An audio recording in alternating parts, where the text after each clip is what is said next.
Hello and welcome to Classic Books in Wonderland. My name is Jenny and I am your host here in Wonderland. We're not really in Wonderland. It's just a very Wonderland themed car. I happen to be a big fan of the book Alice in Wonderland, as well as all the movie versions, and there are out there, in case you're wondering, and eventually I'm sure we'll read Alice in Wonderland on this channel, but eventually, or if you're ever interested, there are a lot of novels based on Alice in Wonderland that are more modern, that do a more modern take, and there's a lot of really good ones out there. And I have read several of them. I own several copies of them. In fact, I have in our dining room, I have a china cabinet called the Curiouser and Curiouser cabinet, because it's full of Alice stuff mostly, but on top of it is a whole collection of books that are either the classic version of Alice in Wonderland or Alice Through the Looking Glass, as well as several other books that are based on the story. That just happens to be one of those stories where those characters can do so many other things. And that can happen with a lot of books. It's one of the reasons I think I love reading so much. I love going into the world of the story, opening it up and becoming one with the characters, and when I'm reading, especially if it's a really good book, I'm a character in my head in that book. I'm right there. It's like I'm watching it or with them. Sometimes I'll say, what would I do in that situation, or how would I react in that situation, compared to how a character acted or whatever. And so that's one of the best parts, I think, to reading, especially reading fictional novels and things like that. So if you are new here, we are currently working on the book The Secret Garden, and that was written by Frances Hodgson Burnett, and I read one chapter a day, and then I post a new video every day as we work through the book. So eventually we'll finish the book. I'm not sure, I never know how many chapters are in most books because I don't pay attention. There are 27 chapters in The Secret Garden. We are currently on chapter 19. So let's jump right into this story and head out to The Secret Garden. Chapter 19. It Has Come.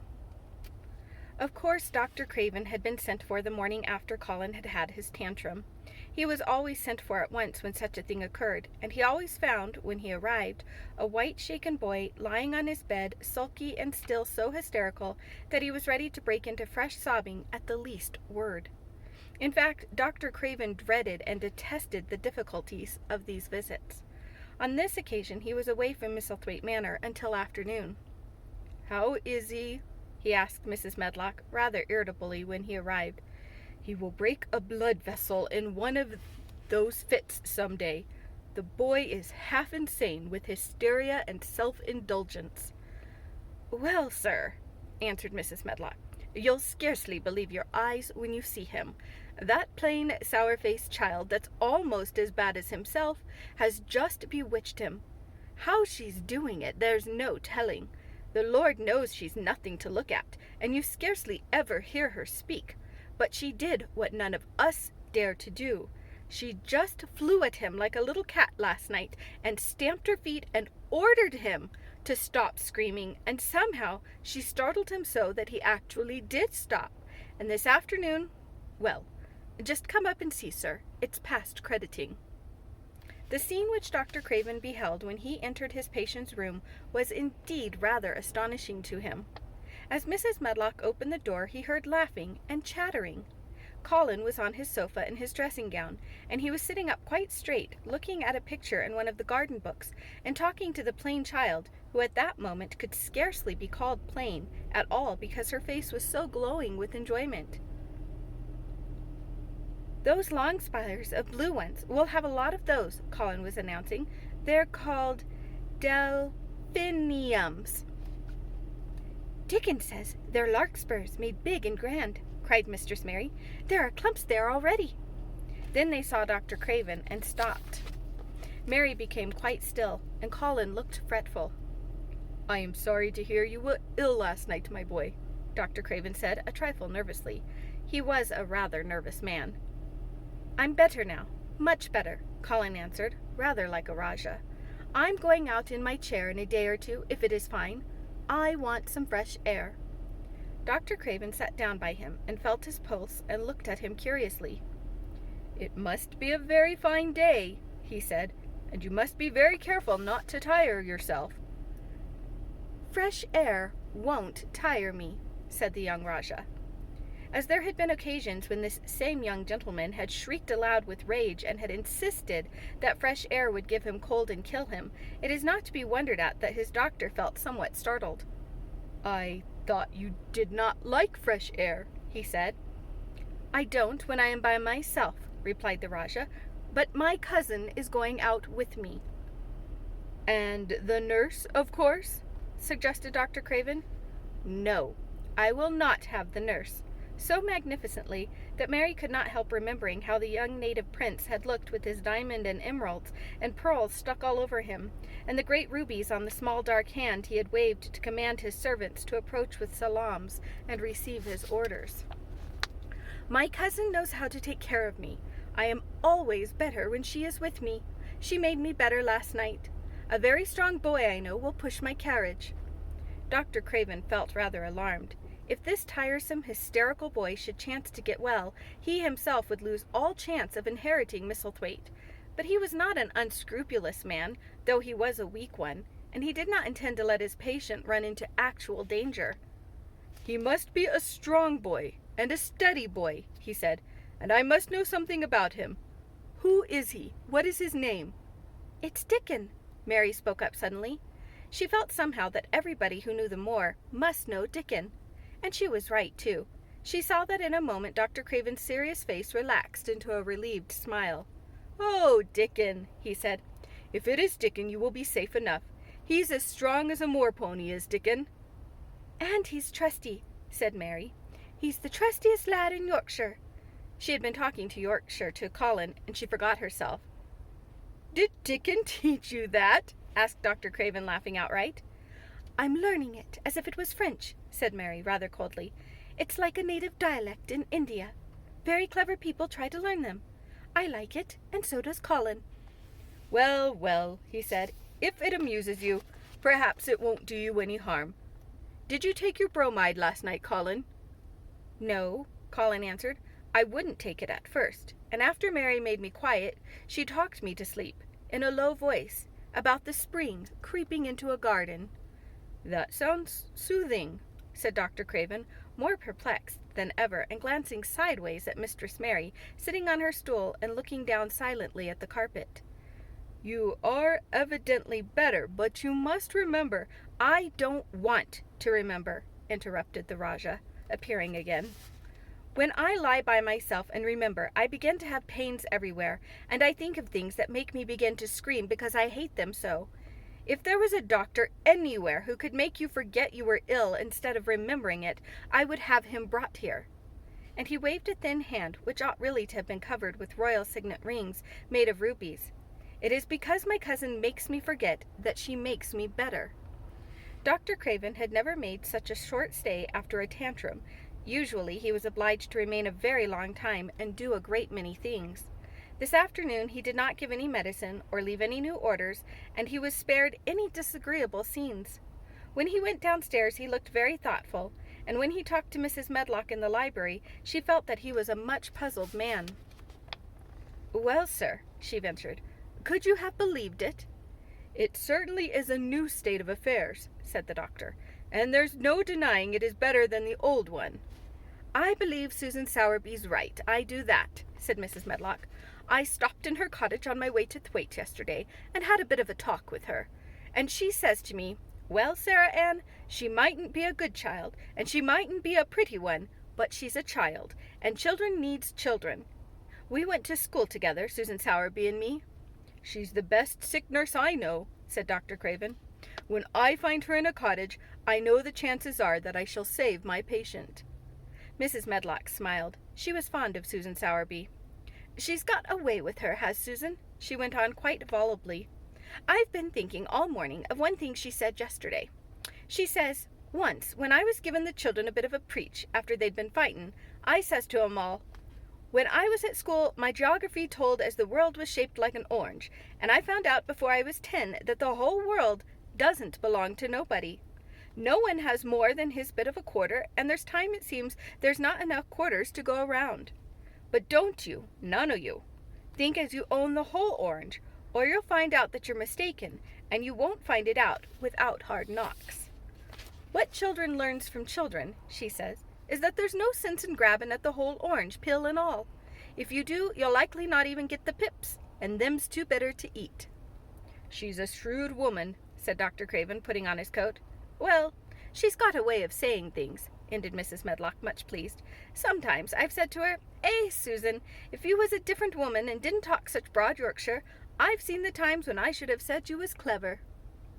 That night Colin slept without once awakening, and when he opened his eyes in the morning, he lay still and smiled without knowing it. Smiled because he felt so curiously comfortable.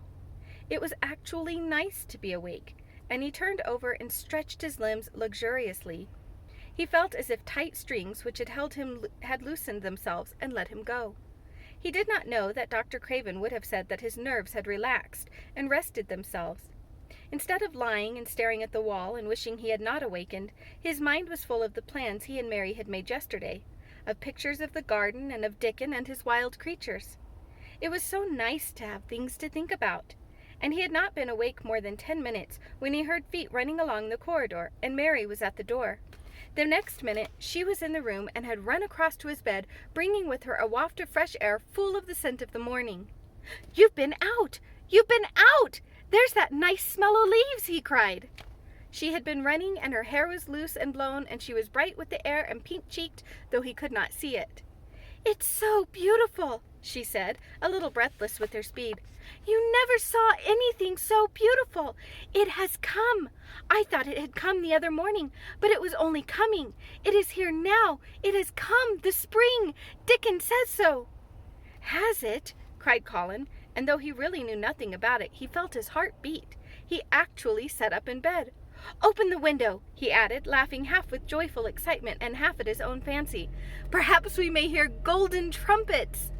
And though he laughed, Mary was at the window in a moment, and in a moment more it was opened wide, and freshness and scents and bird songs were pouring through. "That's the fresh air," she said. "Lie on your back and draw in long breaths of it. That's what Dicken does when he's lying on the moor. He says he feels it in his veins, and it makes him strong, and he feels as if he could live forever and ever. Breathe it, and breathe it." She was only repeating what Dicken had told her, but she caught Colin's fancy. "Forever and ever? Does it make him feel like that?" he said, and he did as she told him, drawing in long, deep breaths over and over again, until he felt that something quite new and delightful was happening to him. Mary was at his bedside again. "Things are crowding up out of the earth," she ran on in a hurry, "and there are flowers uncurling and buds on everything, and the green veil has covered nearly all the gray, and the birds are in such a hurry about their nests for fear they may be too late that some of them are even fighting for places in the secret garden. And the rose bushes look as wick can be, and there are primroses in the lanes and woods, and the seeds we planted are up, and Dicken has brought the fox and the crow and the squirrels and a newborn lamb." And then she paused for breath. The newborn lamb Dicken had found 3 days before, lying by its dead mother among the gorse bushes on the moor. It was not the first motherless lamb he had found, and he knew what to do with it. He had taken it to the cottage wrapped in his jacket, and he had let it lie near the fire and had fed it with warm milk. It was a soft thing with a darling silly baby face and legs rather long for its body. Dicken had carried it over the moor in his arms, and its feeding bottle was in his pocket with a squirrel. And when Mary had sat under a tree with its limp warmness huddled on her lap, she had felt as if she too were full of strange joy to speak. A lamb, a living lamb who lay on your lap like a baby. She was describing it with great joy, and Colin was listening and drawing in long breaths of air when the nurse entered. She started a little at the sight of the open window. She had sat stifling in the room many a warm day because her patient was sure that open windows gave people cold. "Are you sure you are not chilly, Master Colin?" she inquired. "No," was the answer. "I am breathing long breaths of fresh air. It makes you strong. I am going to get up to the sofa for breakfast. My cousin will have breakfast with me." The nurse went away, concealing a smile, to give the order for 2 breakfasts. She found the servants' hall a more amusing place than the invalid's chamber, and just now everybody wanted to hear the news from upstairs. There was a great deal of joking about the unpopular young recluse who, as the cook said, had found his master and good for him. The servants' hall had been very tired of the tantrums, and the butler, who was a man with a family, had more than once expressed his opinion for the invalid would be all the better for a good hiding. When Colin was on his sofa and the breakfast for two was put upon the table, he made an announcement to the nurse in his most Rajah-like manner. "A boy and a fox and a crow and 2 squirrels and a newborn lamb are coming to see me this morning. I want them brought upstairs as soon as they come," he said. "You are not to begin playing with the animals in the servants' hall and keep them there. I want them here." The nurse gave a slight gasp and tried to conceal it with a cough. "Yes, sir," she answered. "I'll tell you what you can do," added Colin, waving his hand. "You can tell Martha to bring him here. The boy is Martha's brother. His name is Dicken, and he is an animal charmer." "I hope the animals won't bite, Master Colin," said the nurse. "I told you he is an animal charmer," said Colin austerely. "Charmers' animals never bite." "There are snake charmers in India," said Mary, "and they can put their snakes' heads in their mouths." "Goodness!" shuddered the nurse. They ate their breakfast with the morning air pouring in upon them. Colin's breakfast was a very good one, and Mary watched him with serious interest. "You will begin to get fatter, just as I did," she said. "I never wanted my breakfast when I was in India, and now I always want it." "I wanted mine this morning," said Colin. "Perhaps it was the fresh air. When do you think Dicken will come?" He was not long in coming. In about 10 minutes, Mary held up her hand. "Listen," she said. "Do you hear a caw?" Colin listened and heard it, the oddest sound in the world to hear inside a house, a hoarse caw, caw. "Yes," he answered. "That's Soot," said Mary. "Listen again. Do you hear a bleat? A tiny one?" "Oh, yes!" cried Colin, quite flushing. "That's the newborn lamb," said Mary. "He's coming." Dicken's moorland boots were thick and clumsy, and though he tried to walk quietly, they made a clumping sound as he walked through the long corridors. Mary and Colin heard him marching, until he passed through the tapestry door on the soft carpet of Colin's own passage. "If you please, sir," announced Martha, opening the door. "If you please, sir, here's Dicken and his creatures." Dicken came in smiling his nicest wide smile. The newborn lamb was in his arms, and the little red fox trotted by his side. Nut sat on his left shoulder, and Soot on his right, and Shell's head and paws peeped out of his coat pocket. Colin slowly sat up and stared, as he had stared when he first saw Mary. But this was a stare of wonder and delight. The truth was that in spite of all he had heard, he had not in the least understood what this boy would be like, and that his fox and his crow and his squirrels and his lamb were so near to him and his friendliness that they seemed almost to be a part of him. Colin had never talked to a boy in his life, and he was so overwhelmed by his own pleasure and curiosity that he did not even think of speaking. But Dicken did not feel the least shy or awkward. He had not felt embarrassed because the crow had not known his language, and had he only stared and had not spoken to him that first time they met. Creatures were always like that until they found out about you. He walked over to Colin's sofa and put the newborn lamb quietly on his lap, and immediately the little creature turned to the warm velvet dressing gown and began to nuzzle into its fold and butt its tight-curled head with soft impatience against his side. Of course no boy could have helped speaking then. "What is it doing?" cried Colin. "What does it want?" "It wants its mother," said Dicken, smiling more and more. "I brought it to thee a bit hungry, because I know thou'd like to see it feed." He knelt down by the sofa and took a feeding bottle from his pocket. "Come on, little un," he said, turning the small woolly white head with a gentle brown hand. "This is what thou's after. Thou'll get more out of this than thou will out of silk velvet coats. There now." And he pushed the rubber tip of the bottle into the nuzzling mouth, and the lamb began to suck it with ravenous ecstasy. After that, there was no wondering what to say. By the time the lamb fell asleep, questions poured forth, and Dicken answered them all. He told them how he had found the lamb just as the sun was rising 3 mornings ago. He had been standing on the moor listening to a skylark and watching him swing higher and higher into the sky until he was only a speck in the heights of blue. "I'd almost lost him but for his song, and I was wondering how a chap could hear it when it seemed as if he'd get out of the world in a minute. And just then I heard something else far off among the gorse bushes. It was a week bleatin', and I knowed it was a new lamb as was hungry, and I knowed it wouldn't be hungry if it hadn't lost its mother, somehow. So I set off searchin'.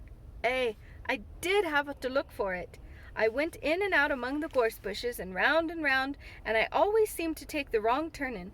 But at last I seed a bit o' white by a rock on top of the moor, and I climbed up and found the little un half dead with cold and climmin'." While he talked, Soot flew solemnly in and out of the open window, and cawed remarks about the scenery, while Nut and Shell made excursions into the big trees outside and ran up and down trunks exploring branches. Captain curled up near Dicken, who sat on the hearthrug from preference. They looked at the pictures in the gardening books, and Dicken knew all the flowers by their country names, and knew exactly which ones were already growing in the secret garden. "I couldna say that there name," he said, pointing to one under which was written Aquilgia, "but us calls that a columbine, and that there un's a snapdragon, and they both grow riled in hedges. But these is garden ones, and they're bigger and grander. There's some big clumps o' columbine in the garden. They'll look like a bed o' blue and white butterflies flutterin' when they're out." "I'm going to see them," cried Colin. "I am going to see them." "Aye, that thou mun," said Mary, quite seriously, "and thou mun not lose no time about it." Thank you for joining me tonight. I hope you enjoyed that chapter. We will be joining Mary and Dicken and Colin in the garden tomorrow when we start chapter 20. If you have enjoyed this video, give it a little thumbs up. If you have not yet and you're new here, go ahead and hit that subscribe bell. Then you'll know every time I upload a new video. We also have a Facebook page, or a Facebook group. It's not even a page, it's a group called Classic Books in Wonderland. So if you are on Facebook and you want to join us in that group, I link the videos there. They're still on YouTube, but I link them to that page. But I also try and include some other fun tidbits here and there about the book we're reading, or authors, or different things. And also, if you're really enjoying this and you have a friend or a family member who you think would love these stories, make sure you tell them about us. And we would love to have them join us for story hour every day too. So thank you once again. I hope you all have a lovely night, and I will see you in tomorrow's video.